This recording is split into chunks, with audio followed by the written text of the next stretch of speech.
My dad always taught me hard work, and he's provided a great life for my family, and my grandparents have, and I want to create that same thing for my family, but I don't want to kind of rely or anything like that with anything that's already there. I want to create my own thing.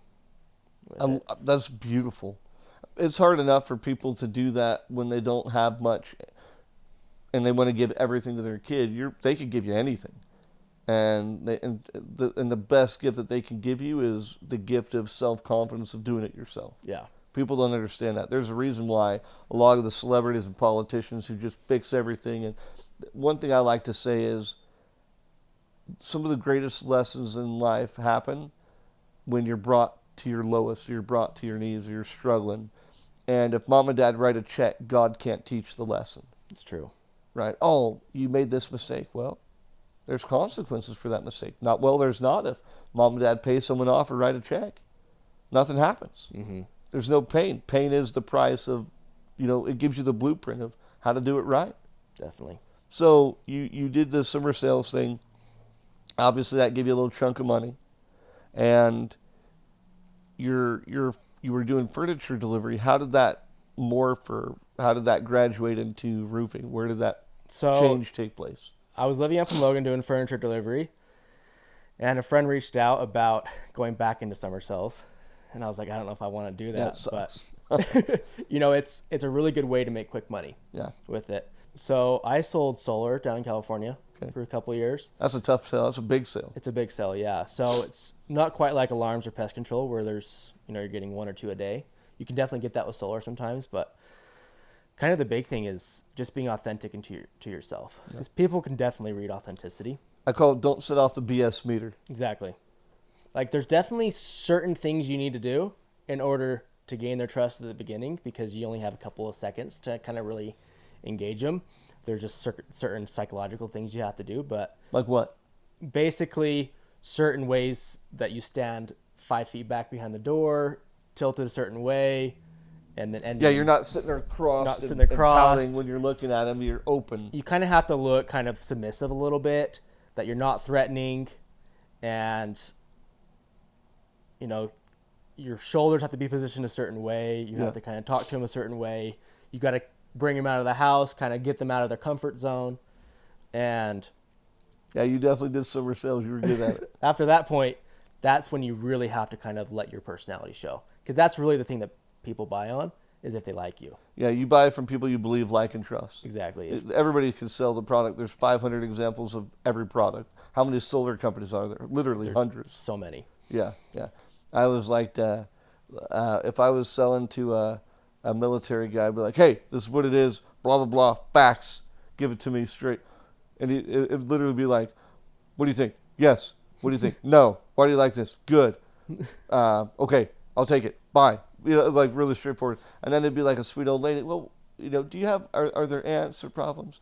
Well, sweetie, I've got these ants, and it's just as much more, because at the end of the day, people want to be communicated in the way that they're most comfortable. And that's what you're really trying to do is bad reps deceive. Good reps are just trying to pull the bricks out of the wall that prevents you two from communicating honestly with each other. 1,000%. And a good sales rep is just, again, if you're honest and you're confident, you get really good at just getting people to have an open, honest conversation. And the irony of that is that's where your best deals happen, is where you're just being honest with each other. Definitely. And you have to be willing to walk away if it's not a good deal for them. Exactly. One thing that I always have kind of had the mentality of, if I want to have somebody's best interest at heart. If this deal is honestly not that good for them, I'm not going to sell them. It's not worth me making X amount of money off this person to corrupt my integrity with it. And I feel like people can see that a lot of the time. Well, as you can see it. Definitely. The greatest challenge that people face is looking in the mirror. People say that all the time, but I don't think people really grasp what that means. When you look in the mirror, you're either going to like yourself or you're going to be disgusted or disappointed in yourself. You can't run from yourself. And so you might as well like yourself, because you got to live with yourself every single day, 24/7. There's nowhere to run. It's true. And people trade their dignity and their integrity all the time for a buck. That's why you see these CEOs where they go to things like, lions or sheep or lions or whatever it's called, and you'll see CEOs give their entire fortunes away, or they'll spend just a massive fortune taking courses in therapy, because what they did is they traded the pieces of their soul to amass their wealth and fortune and power. And all they want, once they have it, they realize they're alone, they realize they're sad, and that they're hurting because they sacrifice their soul for their fortune. I think kind of one thing that, my family's instilled in me is like honesty is key. Like, you have to be honest with yourself and honest with other people. And if you have good dealings, then like karma's real. And if you have good dealings with other people, like if you're honest with yourself and honest with God, then you can kind of go forward with kind of like that faith and courage with it. But were you religious? Yeah. How were you raised? My family, they came over here with the pioneers, but then my grandparents, like my full dad on wagon train. Full on wagon train coming over. And my grandparents and my dad were not active growing up. You mean Mormon or LDS? Mormon, yeah, or okay. LDS, yep. So they were not active in the church, but they still like my grandparents loved the values of the church, so they still instilled those values in my dad. But my mom, she grew up LDS, or part of the church, and they got married, and my dad converted when I was 15. And all growing up, I remember my dad, I was always thinking, I'm like, my dad's better than most of these other guys that I see who are, a part of our ward, our congregation. Yeah. Being Mormon doesn't mean jack crap. No, I'm like, my dad is this amazing human, but yet he's not a part of this. And then he became active, and he's just really real with people and just shares his vulnerable side, because he's had a hard life too, going through, different stuff. And he's just really real and honest. And he became elders quorum president in their ward, which is kind of over the men of the group. And it was so amazing to see, because he was just so real and honest with people that people was like really congregated to him and really stuck to it. And so where do you think that comes from? Why was he that way? I definitely think he was that way because of the way his parents taught him to grow up.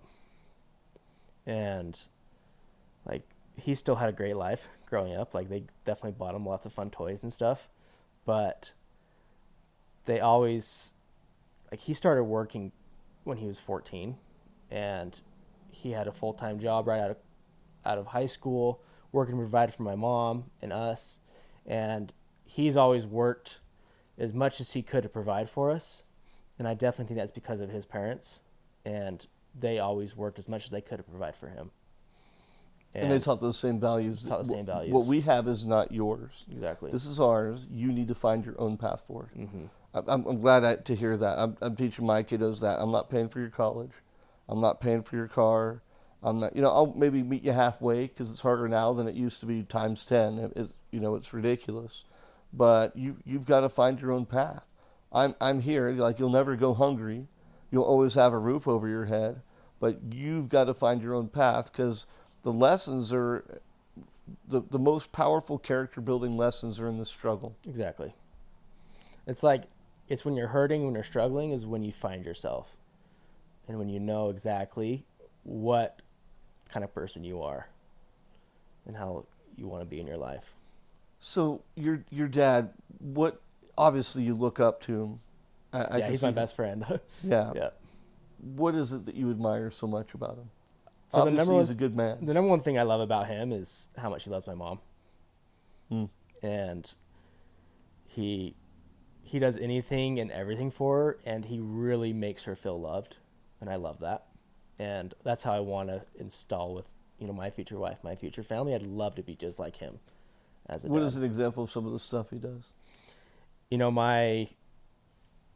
My mom grew up in a pretty big family. She has 7 siblings, and my dad is an only child, and he kind of came from a little different family.